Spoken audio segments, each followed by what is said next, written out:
Okay, this is kind of in response to the last video I made.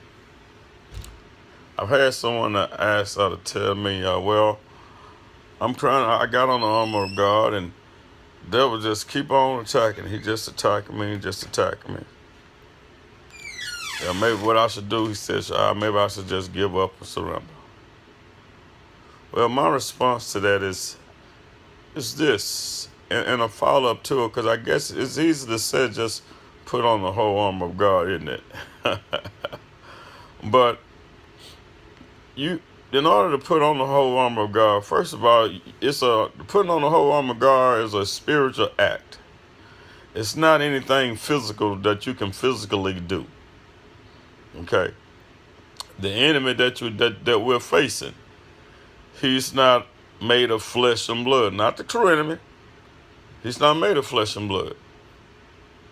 So the tools that we use against him are not flesh and blood either. So when I talk about putting on the whole armor of God, I'm talking about spiritual tools that you have to use and that you can use, but you have to also be in a place to use those tools, and you have to be a spiritual person to be able to use those tools. Well, in order to be able to have access to those tools, you have to be sincerely trying to walk and be the servant that God would have you to be. You can't be talking it. You can't be faking it. You can't be doing it in public and not doing it at home. You have to be doing it at home, in the bathroom, and on the job, and everywhere you at. You have to be sincerely trying to walk and be the servant that God will have you to be. You say, well, then, Dad, you said, well, I'm trying to do that. Well, let's look at it. Now, according to what the word said, according to what God said, God is a holy God. And he's calling for a holy people. He's calling for a holy nation. So if you're not trying to be a holy servant, then you're not trying to be what God will have you to be.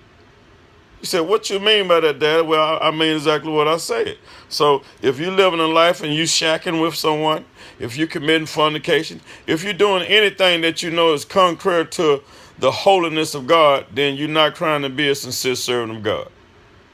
Huh? Not if you practicing it. Let me put it like that. Not if you intentionally every day practicing that lifestyle. There's a lifestyle that you're supposed to be trying to live. And that lifestyle is holiness, which means we're supposed to be rejecting anything and everything that we know that don't line up with the holiness of God. It's just that plain and that simple. So what you saying? What are you saying? I'm saying to be sincere, you have to be trying to line up with the holiness of God. And if you're not trying to line up with the holiness of God, then you're not being sincere. If you're trying to do it, quote unquote, your own way, your own opinion, then you're not being sincere with God. And God is not the God that I serve. The God that I serve is not going to accept your opinion. He's not going to accept your way or my way. It's his way, period. And his way, he has declared is holiness. And he has declared what is holiness and what is not holiness.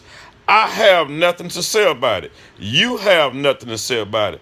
Our God Almighty, who is King and ruler of all, has declared. It's our job not to question him, but to line up with what he has declared. So that's just that plain and that simple. So you have to be sincerely trying to do it God's way. You have to be sincerely trying to line up with God's will, his way, in order to use his tools, in order to be able to resist the devil, in order to be able to put out the fierce dots of the devil when he shoot them at you. Because he's going to continue to shoot them at you, period. Be your servant and be your servant of God wants you to be a servant, and you're just bucking against God. Satan going to continue to come at you and come at you hard. And I pray and hope that he do continue to come at you and come at me. Because if we're in the place where we're supposed to be, and if we have on the armor of God like we're supposed to do, then we'll be able to stand where God would have us to stand and represent his holiness like we're supposed to do. Peace out.